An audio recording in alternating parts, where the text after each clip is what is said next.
Welcome back to the Michael Lofton Show. So let's talk about Pope Francis's stay in the Gemelli Hospital. His doctor just came out, gave an interview, and made some interesting comments. I was really curious on what their take was. We had heard reports during his hospital stay, 38 days or so, where he was in the hospital for a number of issues. We had heard reports of people saying, there's people at St. Gemelli Hospital saying he only has 72 hours to live and stuff like that. And we actually saw that from a number of sources. And so I was curious what the take of the doctors was. Do they believe, or did they believe at any point in time that, okay, the situation was so critical that he may no longer, survive, So I wanted to see what he had to say, and it was pretty curious to get his perspective. Let's take a look at it in this article here. This one's posted by CNA. Looks like it was done by a Victoria Cardiel. Posted this yesterday. Here's the doctor that treated Pope Francis during the stay. So the article notes the head of the medical team that treated Pope Francis during the 38 days that he spent at Rome's Gemelli Hospital, Dr. Sergio Alfieri, revealed that one of the most critical moments of his hospitalization was when they had to choose between continuing the therapy or letting the Pope die. Full stop. That was very difficult to read and shocking to read. I thought, wow, man. So evidently it was really bad at some point there. I kept telling y'all throughout that whole ordeal, the responses that they're getting us, the feedback that they're telling us about what's going on, it's just, yeah, it doesn't sound right. They would just say something like, he got out of bed this morning, sat down in a chair and watched TV. And that was like the medical report updates we were getting. And I just said, this doesn't sound right. I think that there's something going on. Well, evidently behind the scenes, what they weren't telling us was, yeah, it was to the point where it looked like he was going to pass away. Again, I had suspected that was the case for a number of reasons, especially because the updates they were giving us were very, very suspicious, which tells you for the next time that, a pope is in the hospital, that tells you they might not be entirely upfront about the situation concerning the Pope. And that also was the case with John Paul II. They weren't entirely upfront, leading up to his passing away. They were just kind of acting like everything was okay when it really clearly wasn't. So do keep that in mind for next time. He said, we had to choose whether to stop and let him go or push it and try every drug and every therapy possible, running the extremely high risk of damaging other organs. So, I mean, evidently it was a pretty big deal. Is it really worth putting him through the risk and evidently very high risk of damaging his organs, or do we just let him go? Well, we know how it turned out, but now I have to ask the question, okay, are there serious threats to his other organs as a result of this? And if there are, well, are we going to see another hospitalization soon because of that? Well, he told this in an interview with the Italian newspaper Il Corriere della Sera. In the interview, Alfieri described in detail the doctor's response to the respiratory crisis suffered by the Pope on February 28th. Y'all remember that? That was a horrible situation. Covered it here on the show. It was very intense. We were wondering, hey, is he going to pull through? According to the medical report published that day, Pope Francis suffered an isolated attack, a severe coughing fit that suddenly worsened his clinical condition after days of moderate optimism at the Vatican. Although the Pope never lost consciousness and cooperated with the specialist therapeutic maneuvers, the alarms went off and the doctors opted to place him on a non-invasive mechanical ventilation mask to help him breathe. Headline here says, I saw tears in the eyes of some people who were close to him. according to the doctor. For the first time, I saw tears in the eyes of some people who are close to him, people who I've come to understand during this period of hospitalization. Truly, these people love him like a father. We were all aware that the situation had worsened further, and there was a risk that he might not make it, the head of the medical team said. So they were under the impression that he might not make it. Is that maybe where the rumors originated? Because we had been told, well, at Gemelli Hospital, they're saying he only has 72 hours to live, but that was a rumor. Is that what happened? I suspect it is. I suspect what happened was here the doctor admits they didn't think he was going to make it. And maybe somebody passed that on to someone else who passed that on to someone else, and that ends up turning out into he has 72 hours or less to live. I bet that's what happened. However, despite the risk of causing irreversible kidney and bone marrow damage due to the medical treatment he underwent, they decided to act. We really thought he wouldn't make it. It was a difficult decision, as Alfieri said, ultimately supported by the decision of the Pope himself, who, through his personal health assistant, his personal nurse at the Vatican, gave a clear order: try everything, let's not give up, and no one gave up. This was his personal assistant, Strapetti. And I'd actually heard other reports elsewhere where they were saying this nurse was basically the deciding factor, you know. Um, Evidently that was like the deciding factor of moving forward and giving it one more shot instead of just letting go, was due to this nurse. In the end, Pope Francis responded to the treatment. However, after his recovery, there was another moment of intense concern. While eating, the Pope suffered an episode of vomiting, and the gastric juices ended up entering his lungs. Oh, that's horrible. And also sounds very painful. We were just coming out of the toughest period, and while eating, Pope Francis vomited and inhaled it. That was the second truly critical moment, because in these cases, if you don't act quickly, there's a risk of sudden death, in addition to complications in the lungs, which were already the most compromised organs. I mean, so it was already bad. And I think he only has one lung, right? And then now you got these gastric juices going into them. Yeah, that sounds pretty horrible. The doctor explained that despite the seriousness of the situation, Pope Francis was always fully aware, even when his condition worsened. He was aware, like us, that he might not survive the night, the doctor said. We heard rumors of that too. We heard rumors of Pope Francis himself telling people, I might not survive. Well, it turns out they were true. Those rumors were true. He added, we saw the man who was suffering. However, from the first day, he asked us to tell him the truth and wanted us to tell the truth about his condition, which I don't feel that the media did a really good job at. Vatican News, Vatican Media, I don't think they were really upfront with us. In this regard, the director of the medical surgery department at Gemelli Hospital expressed the desire for transparency that prompted the Vatican to report on Pope Francis's health situation. We communicated the medical information to the secretaries, and they added other information that the Pope later approved. Nothing has ever been modified or omitted, he noted. I don't know. I don't know. If that's true, I think a better job could have been done.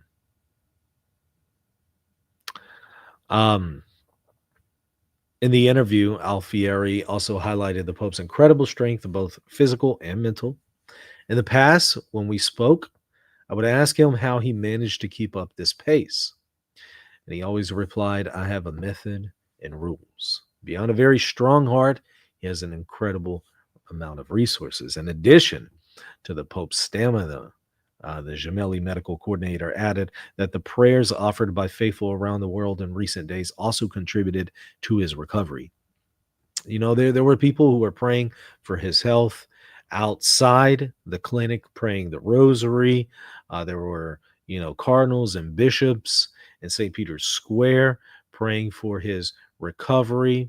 Sadly, there were people praying for his death instead of his recovery. I've mentioned that on the show and pointed out a few cases where that happened. But many others were praying for his recovery, and they're saying, due to the power of prayer, he was able to recover. There's a scientific publication that says prayer strengthens the sick. In this case, the whole world began to pray. I can say that twice the situation was lost, and then it happened like a miracle. Of course, he was a very cooperative patient. He underwent all the therapies without ever complaining, which is pretty impressive. Goodness. I mean, he must be pretty tough, Pope Francis, to go through all that without complaining. Wow. Um, I don't know if most of us could say the same. I know I can't say the same. So that's pretty impressive, especially for when you're 88 years old. And so, wow, that shows a lot of restraint on his part, and very impressive. Well, I do now wonder, given that they were saying, well, this treatment, there's a high risk that this will damage his organs. I'm now wondering, does that mean he's going to be able to recover if there's a high risk and they took that route? Okay, so is this going to damage his organs? If so, is he just going to end up right back at the hospital because of this? I don't know. I mean, he's supposed to be in Casa Santa Marta for 2 months of recovery. So I guess they're anticipating a recovery, or are they just kind of anticipating that to be short term and eventually there's a high risk that their treatment is going to damage his other organs? I don't know, because I'm not a medical doctor. Don't know how all that works, but that was a little concerning to read that part. It makes me wonder, okay, is there going to be some aftermath, some collateral damage to this? Um, Not sure. I do see this chat comment. Let me grab it. Grandma Lynn says, "Hi, Michael. If he sat up in a chair, wouldn't it have been possible that he would breathe better sitting as upright as possible?" Perhaps, yeah. He has both lungs, but lost the top portion of one lung in his early 20s. Okay. Okay. So he still has the second one. It's just the portion. Okay. Um, Looking through the chat. The Holy Happy Hour says prayers were definitely answered for Pope Francis. I feel like he's still not got too long to go, or he's still not got too long after going through something like this. Okay. Yeah, I see what you're saying. Yeah. What was really concerning is I showed the video of the first appearance that he made after being released, and uh, let me see if I can actually pull it back up. It was rough. It was very rough, and I kind of feel like, yeah,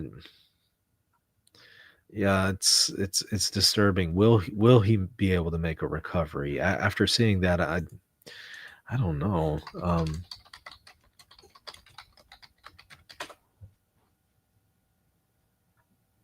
Here it is. Let me share my screen, and you'll kind of see what I'm referring to here. Um, should be able to see it now. So he comes out.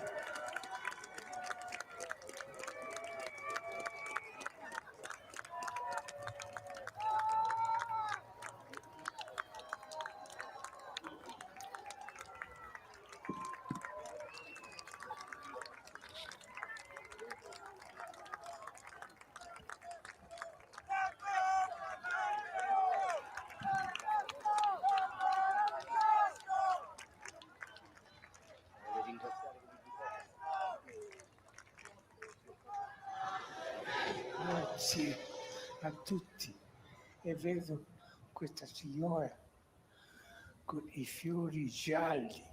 So he makes a little joke about a lady with yellow flowers, and you can see he's having difficulty speaking. Um, Che brava.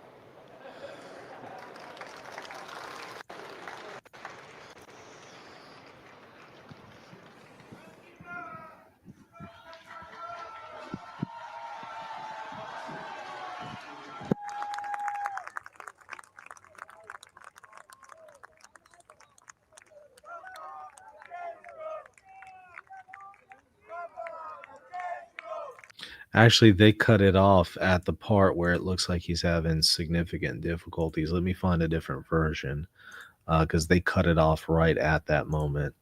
Um, I think this is one, and you can see how much of a toll just that appearance has taken on him. Um, that was concerning to see. Let me share my screen again.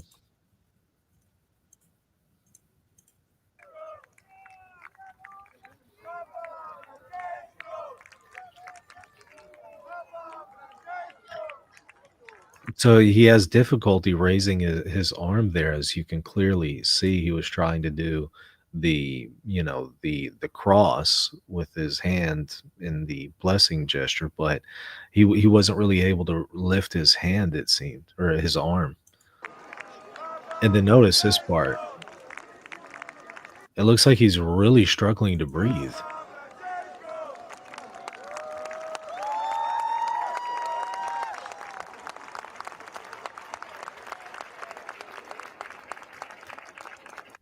And even that one, that's a shorter version. There are others, and it shows more of what I'm referring to there, of how he's kind of reacting to even making that appearance. And it was a really negative, very bad physically reaction to even just making that appearance. And so seeing that was sad, first of all. Um, and also makes me wonder, okay, is he going to be able to make a full recovery given that? We'll see, I guess. Um, looking through the chat, what else we got?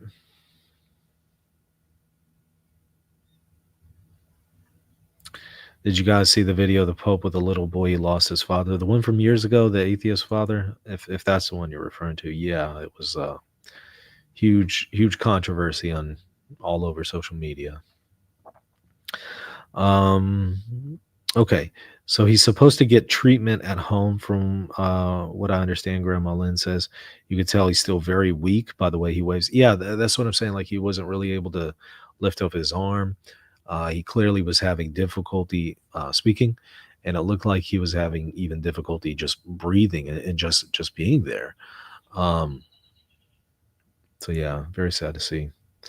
Um, Born again Catholic says, "Let us pray for nothing short of a recovery that is a miracle, so that our Pope can thank God and silence his critics."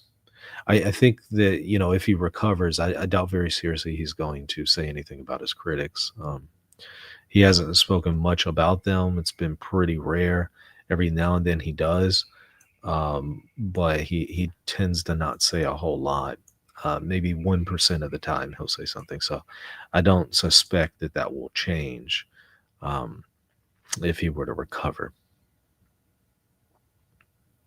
Okay, so Lynn says, when he made the sign of the cross, it appeared to me that he was wrapped up somehow to hold him sitting up. Maybe, maybe I don't know. I couldn't really tell. Maybe there's something like that going on. Big Stack says, I get supplemental oxygen at night at 2.5 liters. Pope Francis is a really tough man. Yeah, I mean, it would seem so, especially if you're going through all of that and you're 88 years old and you're still trucking and you have a good attitude through it all without complaining. Wow. Okay, so Catholic says Saint Charbel's intercession is what he's calling for Pope Francis, and Saint Charbel is a patron of all who suffer in both body and soul. All right, thank you for that. All right, so hey, yeah, continue to pray for his recovery. I'll let y'all know if there's any updates, but it turns out that the situation was really bad during the hospital, and the fact that they didn't tell us that, right? Although I think we all suspected it, the fact they didn't tell us and they were giving us really silly, trivial kinds of updates tells you there wasn't a lot of transparency there, and you need to keep that in mind for future events like this. Um, whether it's with Pope Francis or other popes, you have to then ask, okay, are they really being upfront with us and telling us what is going on? Let's see. Hidden says, you mean pray for the man that has Satan images in the basement and name their telescope Lucifer. Oh, this dude is on the telescope with Lucifer name. You're still on that one. Oh boy, hasn't that one been debunked a million times over? Some of y'all need to do a system update, like a reboot or something. Oh man, there's plenty of criticisms that you can level against Pope Francis, but this is just a stupid one. This is just really low IQ stuff. You got to do better. It's like you can't do a Google search. All right, get out of here. You're a troll. We'll see you later. Anyways, I hope y'all enjoy the program. I do want to show y'all one quick thing before I go. Oh, Ramsey says on top of this recent respiratory problem, the Pope also had back problems too. I was unaware of the back issues, so I cannot confirm that. But if he does, my heart goes out to him. I've had that since a teenager, and off and on, and it can be just horrible pain. Okay, so let me actually show you one other thing here that I wanted to bring to y'all's attention. The program that I created with Catholic Polytechnic University, the Magisterial Studies Certificate Program, is about to finish in its first round, where you have 3 courses for the program. We're almost done with the 3rd course, and then the program is going to restart very soon. So in fact, it's going to restart on May 12th to July 14th for the first of 3 courses for the program. It's going to be every Monday, 7:30 p.m. Central, where we will do the lecture and then meet for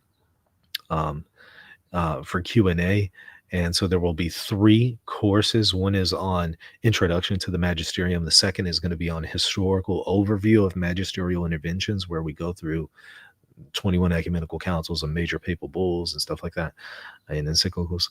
And then the 3rd course is on evaluating magisterial documents, how to read magisterial documents, properly interpret them, and then determine the level of a doctrine within the documents, and also how to attempt to harmonize any kind of tension that you notice between 2 magisterial documents. And so that is the course. It's going to be starting over. If y'all want to participate in it and y'all want to sign up, please consider doing so. I'm going to put a link to this in the show notes. It's catholicpolytechnic.org/magisterium. But again, there will be a link to it in the show description. You just click on it and you can sign up for the course by registering here and then making the payment there. So, and that will be one of 3 courses. The first course, again, is going to be for several months here, May 12th to July 14th. And then I'll give dates for the following 2 courses. So if you want to get a magisterial study certificate program from Catholic Polytechnic University, the only kind of certificate program like this, to my knowledge, in the world, if you want to get something like this, do consider doing so. Now is the perfect time, because now you will get the early bird discount, $100 off. It's $250 for the first course. So go check that out, catholicpolytechnic.org/magisterium. All right, y'all, thanks for watching. We will continue with more programs every single day. Hope y'all are enjoying the shows. If you are, hit the like button, hit the subscribe button. And that's going to do it. We'll see you later. God bless. Hey, have you been benefiting from this channel, but you're not supporting it? You're definitely guilty. Get over to patreon.com/Reason and Theology and support this channel if you've been benefiting from the content. Did I say get it done now? I mean right now. And if you can't support the show financially, you should at least be subscribed, right? Am I right or am I right? Yeah, I think he's right. I'm right. So go and hit the subscribe button right now.